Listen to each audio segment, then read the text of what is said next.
barang terkait suaminya, lalu naik taksi dan bertemu suaminya dengan Xiao Shan, pergi ke laboratorium misterius. Namun harganya adalah tidak ada identitas wanita di dunia, dan wanita itu setuju.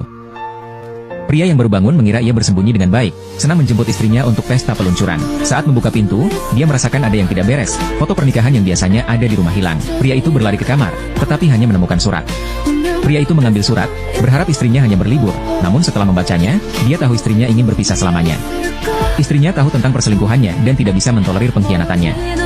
Dia menyadari istrinya selalu memberinya kesempatan, tetapi dia terus mengecewakannya.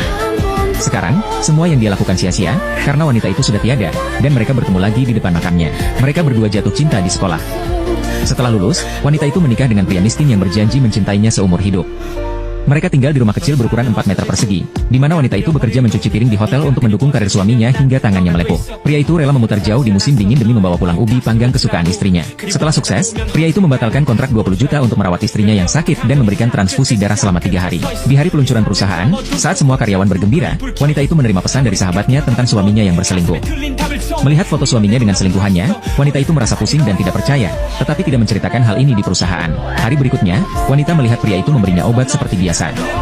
Dia hampir mengira kemarin adalah lelucon, tetapi suara dari ponsel pria itu menghancurkan fantasinya.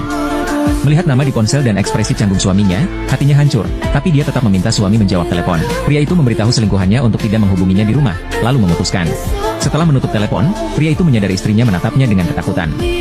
Dia berusaha tenang dan mendekatinya untuk membiarkannya beristirahat, tetapi wanita itu mengabaikannya dan beralih topik. Wanita itu berkata, "Lihat gadis di bawah, betapa bahagianya dia. Baru lulus dan tinggal di villa besar. Dulu kami lulus, tinggal di rumah sewaan kecil berukuran 4 meter persegi." Pria itu meminta maaf kepada wanita itu dan mengucapkan terima kasih. Wanita mendengar kata-kata itu tanpa merasakan gelombang di hatinya. Dia hanya ingin meninggalkan rumah ini. Karena pria itu melanggar janjinya, wanita itu terpaksa menghadiri pesta pernikahan emas kakek neneknya. Melihat dukungan mereka, pria itu berjanji kepada wanita itu untuk saling mencintai lebih pada pernikahan emas mereka. Namun, wanita itu menolak pria itu karena dia tidak ingin melakukannya lagi. Wanita itu hanya merasa hatinya dingin melihat pria santai dengan klien. Lalu dia mengembalikan pakaian kepada pria itu, mengatakan tidak enak badan dan perlu pulang. Kemudian pergi dari ruang pesta.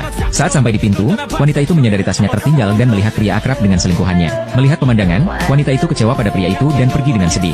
Sesampainya di rumah, wanita itu membakar semua foto dan kenangan. Pagi itu, pria acuh tak acuh mengucap selamat pagi pada wanita dan pergi bekerja. Setelah pria itu pergi, wanita itu menerima telepon dan berencana pergi ke lembaga. Tak disangka, wanita itu melihat pria bersama selingkuhannya di mobil.